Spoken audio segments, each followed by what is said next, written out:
In my opinion, the coolest part of the accounting profession right now is the small boutique firms working with really interesting clients, creating an awesome quality of life for their teams. Quality of life in the accounting profession, yes, it exists. Those firm runners are the people that I create content for. And there's a bunch of them, but if you are an accountant tuning into this, there is a 99% chance that ain't your reality, buddy. It ain't me. You're either working for a big firm where you are a small cog in a big stinky machine, or you're working for a small firm that's run by somebody's grandpa and still wipes their bottoms with 10-key tape.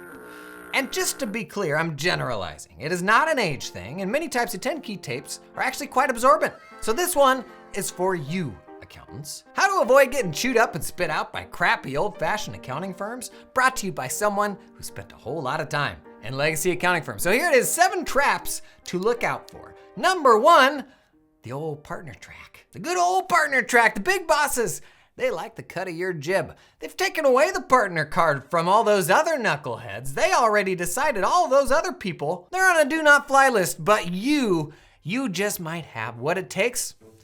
So they've got you on the track. What does that even mean? Is there a room somewhere with a track that I'm on? Here's what it means. You're good at your job and they'd rather you didn't leave. That's about all it means. Except in some cases where it's actually code for, because you're on the partner track, I'm going to make unreasonable requests of you. Because you're so good, you've earned the privilege, and someday, you might just reach the top of that mountain. But in the meantime, I'm gonna need you to do a whole lot of stuff you're not being compensated for.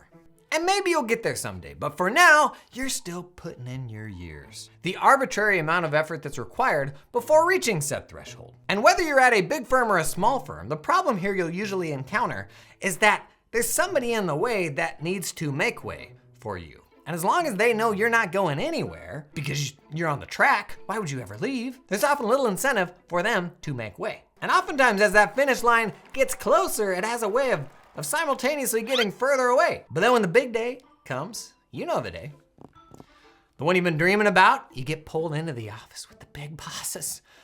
This is it, it's happening, and they lay it all out for you. Oftentimes what you're offered in the end is like, are you hecking me? Something so small and inconsequential that it feels more like a prison sentence than some great new opportunity. Something so minuscule that you're like, really? This is what I was waiting for? And in my experience, this moment is virtually never this like big step, like big achievement where you're like, yeah, this is why I just suffered for a decade or two.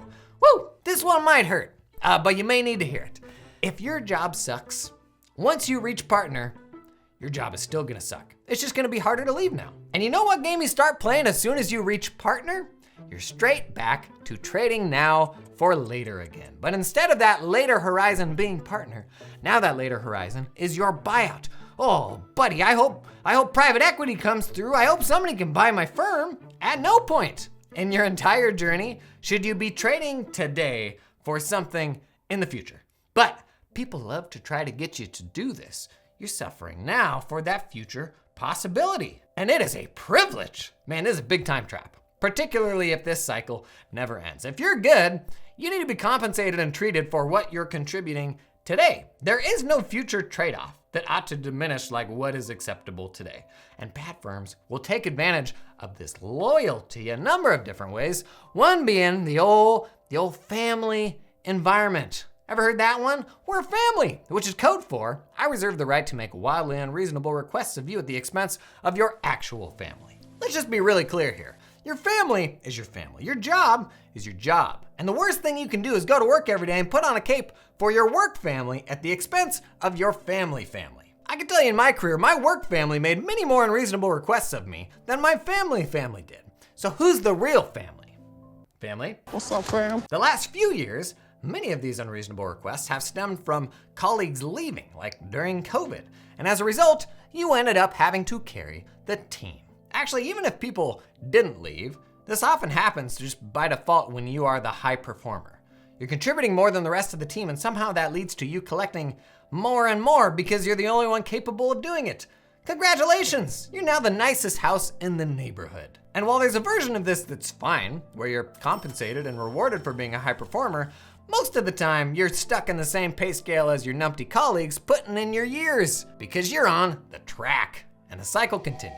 You continue pouring yourself into somebody else's thing so that you can then maybe in the future have the privilege of buying from them that thing that you just built. And just to be clear, I don't want to make light of the fact that running a firm is freaking hard, man. I ran a firm, it was far from perfect.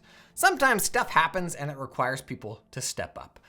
But when you can see those things coming from a mile away and then they happen, and then you're like, everybody else saw this happening. How did that just happen?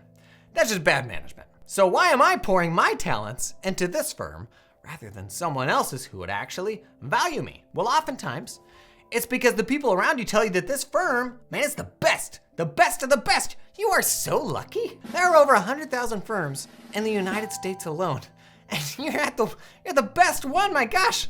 What are the odds? The reality is, all firms have things they're good at and things that they're bad at. Some good people, some bad people. Your reality is shaped by the people you're surrounded with. And this will always be the case, whether you're at a firm that is good for you or a firm that is bad for you. But consider whether the firm cares for you or whether the firm only cares about what you can do for them. And if you're stuck in a toxic work relationship, it might blow your mind to hear you can go to work for people who will put you first, even if that is at odds with what is best for the company. In fact, most reasonable people would say that's actually like being a good human. It's also being a good manager, but that's just not being a dick. So do they actually care about what you have going on in your life and what is best for you as an individual? Or are they just trying to brainwash you into thinking that you need them? It is really easy to get sucked into playing the game that's defined by everyone around you. Your default path will be whatever they think success looks like. But boy, the world is a whole lot bigger than that. There are so many people in this profession who will burn decades of their lives on the default path, working their asses off to win a game that was created by someone who doesn't give a shit about you. Until one day you look up and you're like, what the hell am I doing? Now, going out, starting your own firm,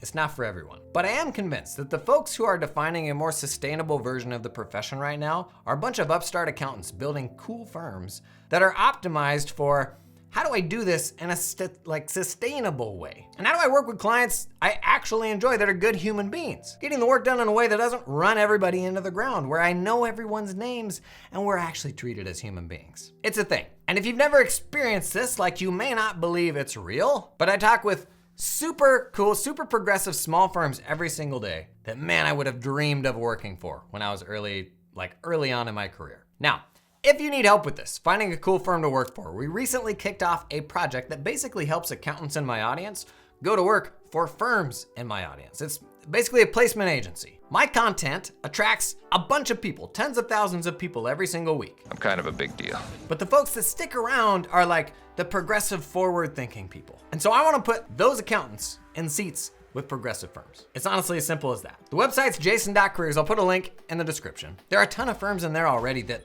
I would have dreamed of going to work for. And one great example of where progressive firms are separating themselves from the pack is by running their firms on sick tech like this week's sponsor, Client Hub. Roll the music.